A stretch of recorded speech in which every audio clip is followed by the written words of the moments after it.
top performers of the week.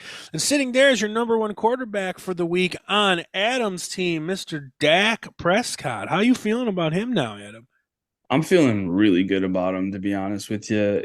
And the reason why I feel really good about them is because their defense is also scoring and they're still just running up points on teams. And I love it. And I love that offense. As much as I said this in the group chat, as much as I'm not a big fan of Mike McCarthy, but if he's going to keep doing this and he's going to let Dak throw when they're already up 35 points, I'm here for it. And I also have CD Lamb, so that combo there for me is working perfectly.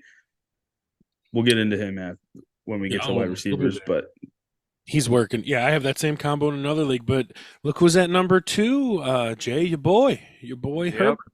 So he finally hit the top of the leaderboards for the week. he's been doing Still can't win a game though. No, true. But by the way, Dak, I didn't say for people at home, Dak had 38.8 points, and then Justin Herbert had 29.4. Jay, if you can read, who's sitting here at number three? Say the name. Say the right name. Joshua Dobbs. Nope, that's not the name we gave him. Whatever you gave him as a nickname. Come on. Big Dick Dobbs. Big Dick Dobbs sitting at number three. That's got to be Yes. 3 weeks in a row. He's like in the top five. So that He's been up there. He's And you- definitely you guys remember- a viable starting quarterback. If you can get him in your leagues, get him. Pick We him up talked off free about him. agency.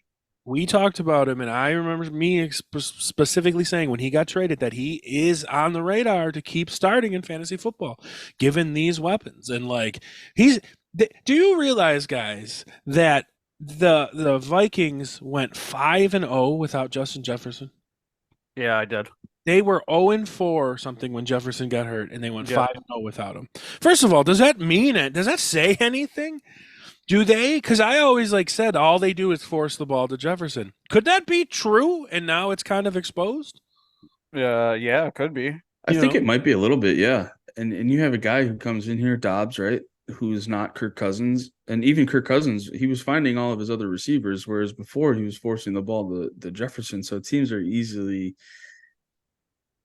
hey, let's go cover Justin Jefferson and not these other guys. And now when he went down with his injury, everybody's just available now. So I think it was hard for teams to adjust, like, holy shit, we don't have to cover Justin Jefferson. Who do we cover? Right. And it was kind of well, shit. I guess they have some other good receivers too, because Jordan Addison is insane. Mm-hmm. Well, we have him at 3. We have a weird top 10 because It really is. Sam Howell's at 4, Geno Smith is at 5, Brock Purdy is at 6, He's Joe- back up in the top 10. Joe Burrow is at 7, Jared Goff is at 8, a mainstay in the top 10, CJ Stroud is Yep. at 9, Baker Look at the Mayfield Bake Show. 10, Russell Westbrook Wilson is at 11 against the Buffalo Bills, and Mhm. Jay's quarterback Jordan Love, and Jay also had Goff, and then Jay also has Jordan Love sitting there in the top 12, and I got Josh Allen down here.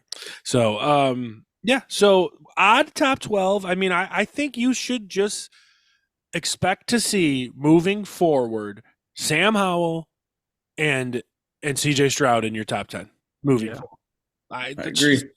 Sam Howell sucks, but he gets the fantasy points, and that's what we're playing. Do you want him as the quarterback of your team? No, but he's getting the fantasy points, and CJ Stroud is not sucking, and he's tearing it up. And do we buy in Baker Mayfield? By the way, he's quietly having a good season, guys. Like fantasy wise, here's Baker Mayfield's last few games: 19 points, 19 points, 21 points, 17 points, 7 points, 23 points.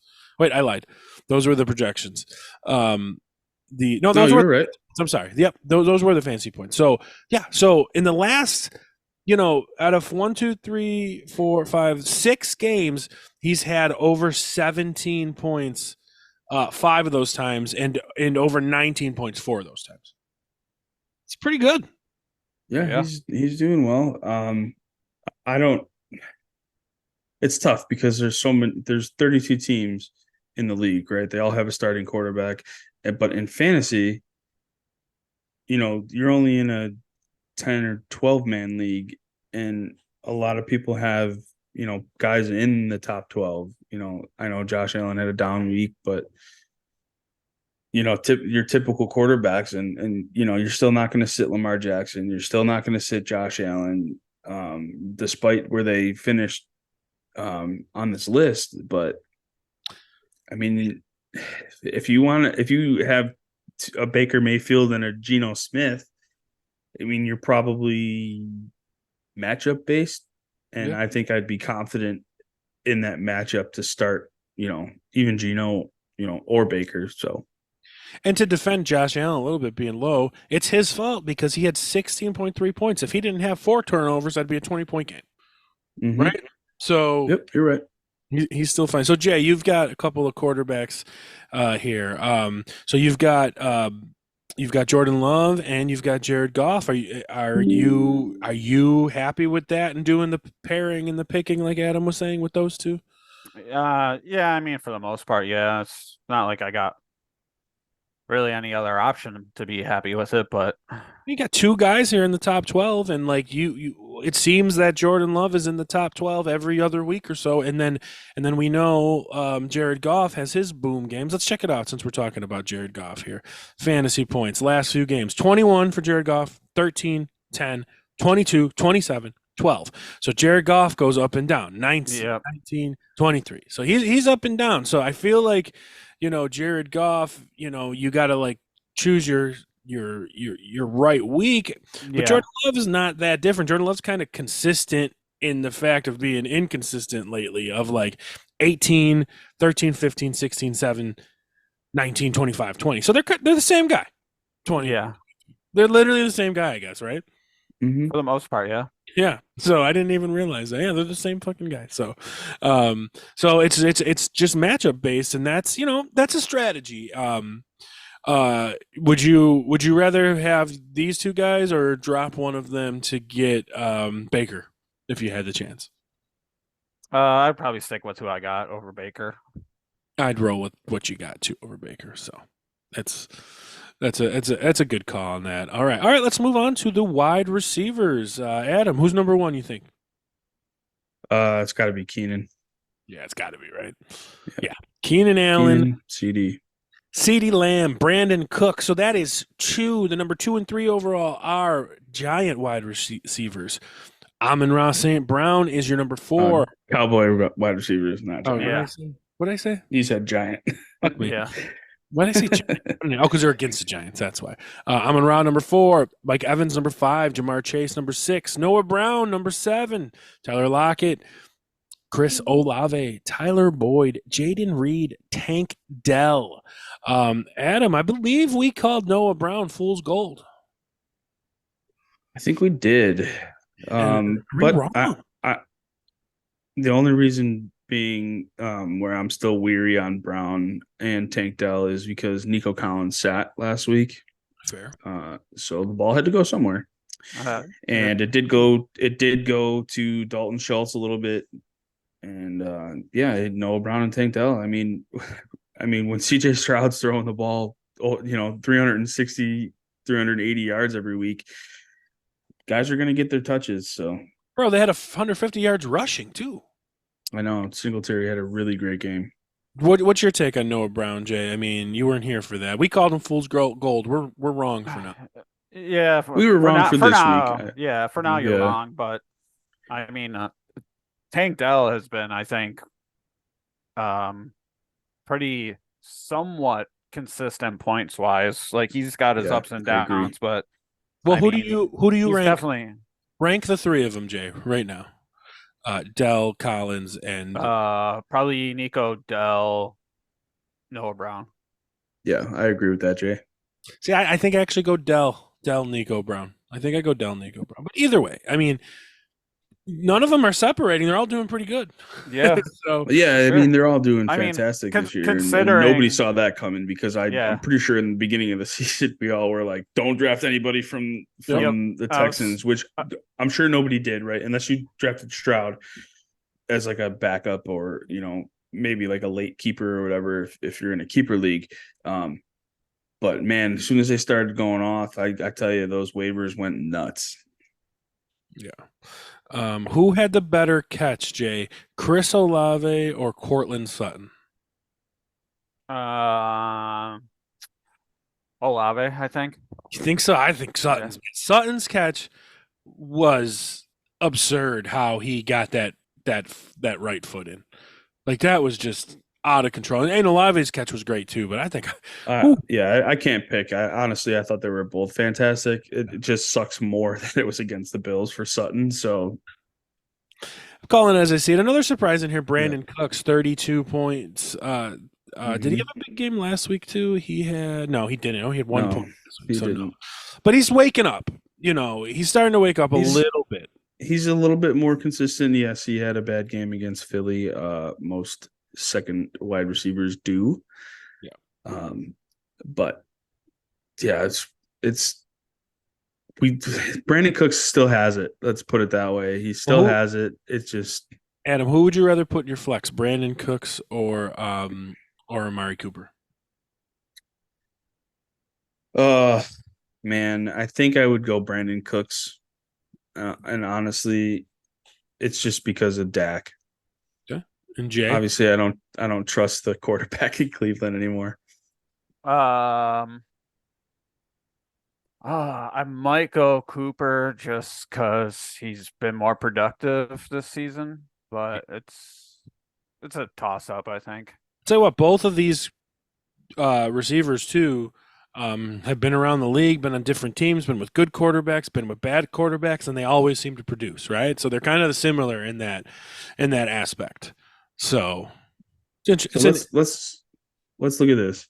Okay, Amari Cooper with Deshaun Watson in his game log. He had 6 points week 1, 16 points week 2, 24 points week 3. Uh, then Deshaun doesn't play, right? He has 2 points. Okay, bye week 5. Then they play San Francisco. He has 13 points. Not a bad game. No touchdown though, so his points are a little low. Then Indy, Deshaun Watson goes out with the injury, 4 points. Seattle, Arizona, Baltimore, 14, 24, 15. And Seattle was with might have been Walker, I think we said earlier, but with Deshaun Watson is 24 points and then 15 points last week against Baltimore. So I agree with Jay. He's been a lot more consistent than Brandon Cooks, but I'm pretty sure Brandon Cooks missed games with an injury, right? I don't even know. He was shit for a while. So Yeah, I mean, I agree. Let me look at his game log here. yeah, I think Okay, so he only missed 2 games. Well, 1 game because then they had the bye week 7. So, but you're right. He has been very bad. We'll get into Brandon Cooks a little later. Well, let's get into the running backs of the week. Number one, Jay, who is it? I just got shot in the ass, your boy. Yeah, Brian Robinson. 6 receptions for 120 yards and a touchdown. All I got to say to that, people at home, is remember, he had a big passing touchdown. Gus Edwards had a big reception touchdown a few weeks ago. I mean, they got lucky. Edwards didn't stick with it. Just take your breath a little bit on Brian Robinson is all, big game, big play. Don't be slandering his name like that. Just a big game, big play. Breathe it in. He's been very consistent.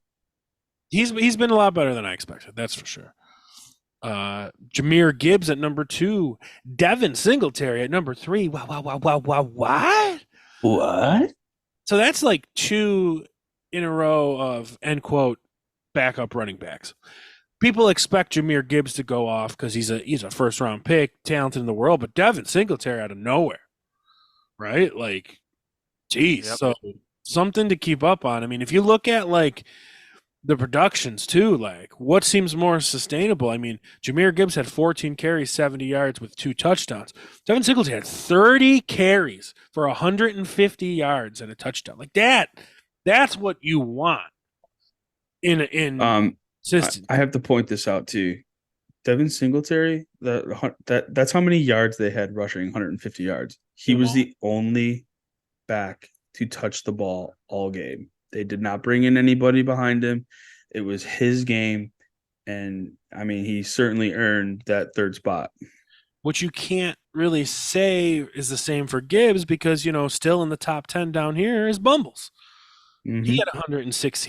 Bumbles had more rushing yards than Gibbs. Gibbs just got the couple of touchdowns. It was just like a backwards game. Yeah, They and basically Gibbs was used in the passing game, so that added a little bit to sure, it. But and I mean, that's six extra points yep. where you're not going to get that from Montgomery. So Right. Montgomery is really. And by the way, Adam, He has to run well. What's the difference in their points? 6 points. Not 6 points. So like they're basically Exactly. we're even this game. Weird game. Mm-hmm. First game. I know Jay's high on Gibbs, but Montgomery's not going away, folks. That was his first game back for injury. There's still a chance that they ramp him up.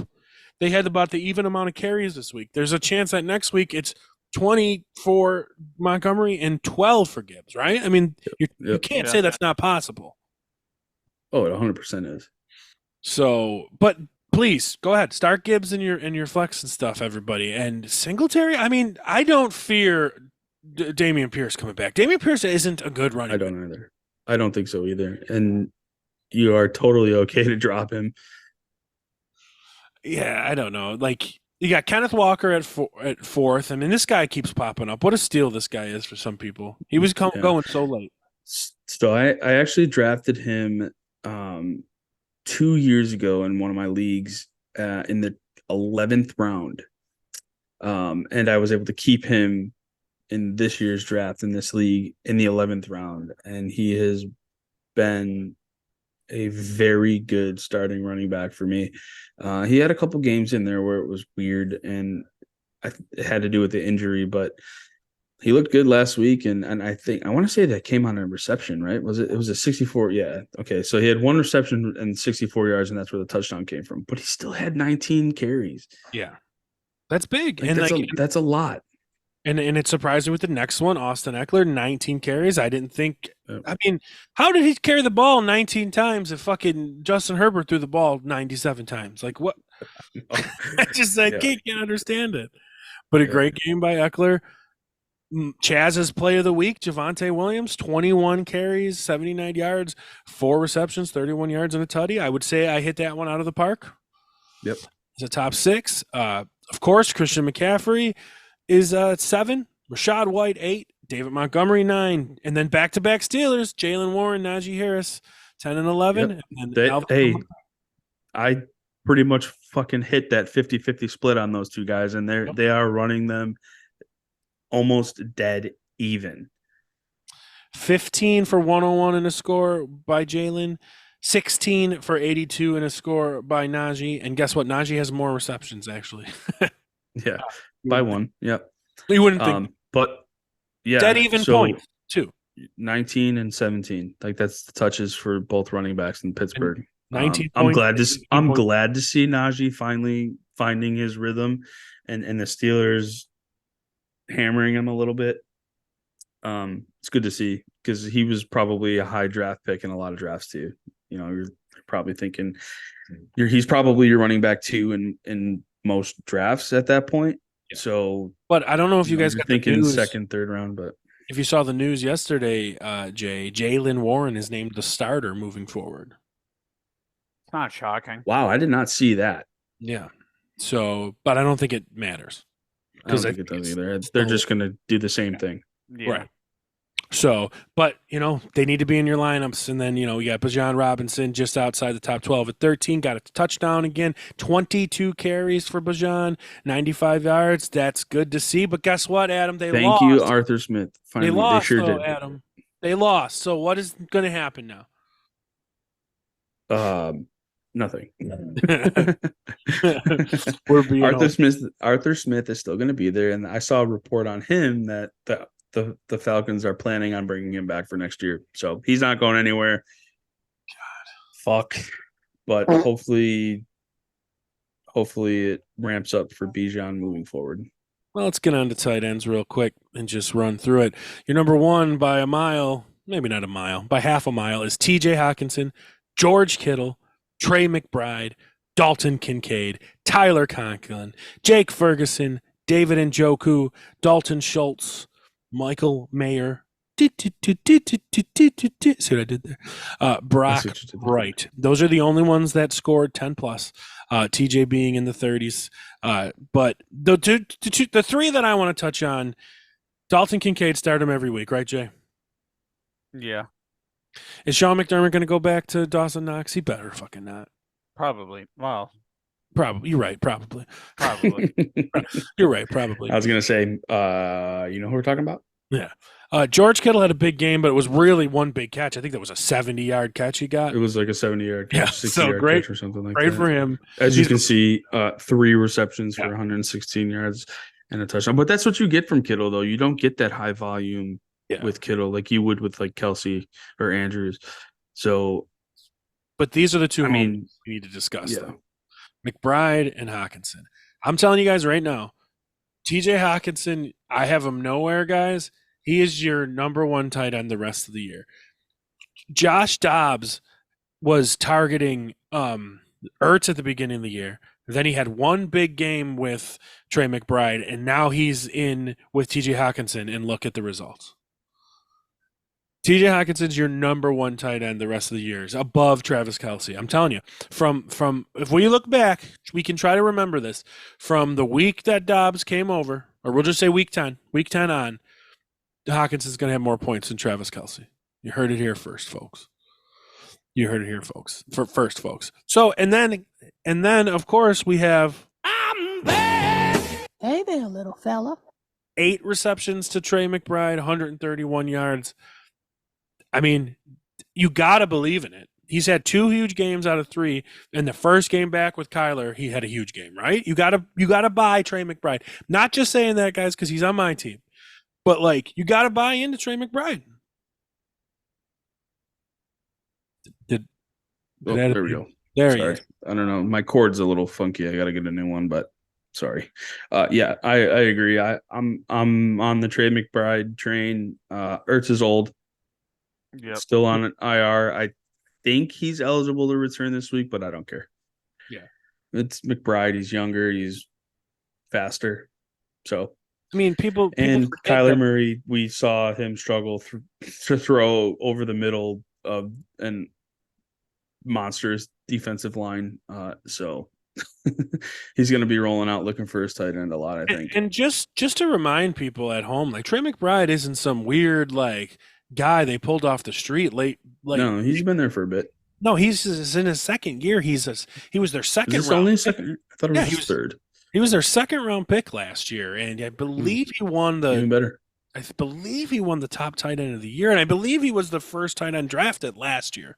Could be wrong on that, but like, yeah, he's not, he's not like just some random big white guy that's on Cincinnati that showed up last week, right? Like he's not that. No shit. This guy is a talented guy. So, do you believe in him, Jay? Yeah, for sure. And especially when it comes to tight end. So, I mean, yeah.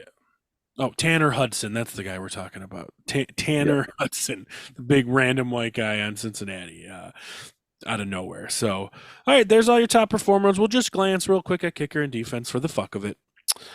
Jason Myers had 21 points. Holy shit. I don't even think I realized that. Wow. And who has him? Look at that. Jay Coleman, ahead of the curve, Jay Coleman. Then look at that, Jay. And I got the 5th overall guy. Look at us, Jay. yeah. Go ahead and find Justin Tucker on this list. I was about to say that. Oh, goodness. Okay, so if he's 5, 6, 7, 8, 9. Okay, so Santos is 10. Oh, goodness. Guys, So, Justin Tucker, 17? way down there. 17? So enjoy him in the 10th round. 7 points. Yep. Enjoy him. And he was a lot of people's like 9th round pick. Guys, Well, stop. Some people's like 5th round pick. So Some it See, didn't can you do pull Donnie up any the- favors here, I'll this pull- week. I'll pull up the draft. I want to see where Tucker went. Bro, you know who's not on this page, I think, is Tyler Bass. He ain't even in the top 25 this week. No. Whose team is he on? Soul Crushers. Interesting. Let's see. And then we'll pull up the defense, top defense of the week real quick. It's got to be Dallas, right? No, San Francisco. San Francisco, Indy, Cleveland, Baltimore. Okay, so this one isn't too bad. Justin Tucker was drafted in the 12th round. It's too early. In But a that's still 19 way round too draft. early. In a 19 In a round 19 round draft, he was drafted in the 12th round to be the best kicker in the league because we know he's got a monster leg. He can hit 60 yarders like it's nothing. But even then, he's kind of struggled on those long ones lately. So he's probably losing a step, but I am just so sick of people drafting kickers early. Please just wait until the last round. You have better players you can draft. I mean, Brock Purdy was taken in the 13th, right? Like, let's look at Raheed Shaheed. He's not fantastic, but he's had better game. Like he's had pretty good games that he could have been drafted there.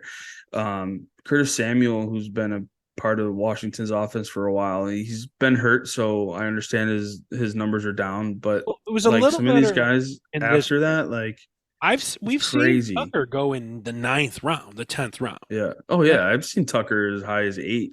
Yeah. Jay knows in some leagues. Oh, Wild. I know. Stop picking kickers early. Wait until the last round is. Trust me, it doesn't matter. Kickers can kick the ball. Doesn't matter who it is. All right, guys, ready to move on? Let's move on. Hit the gong for me, will you?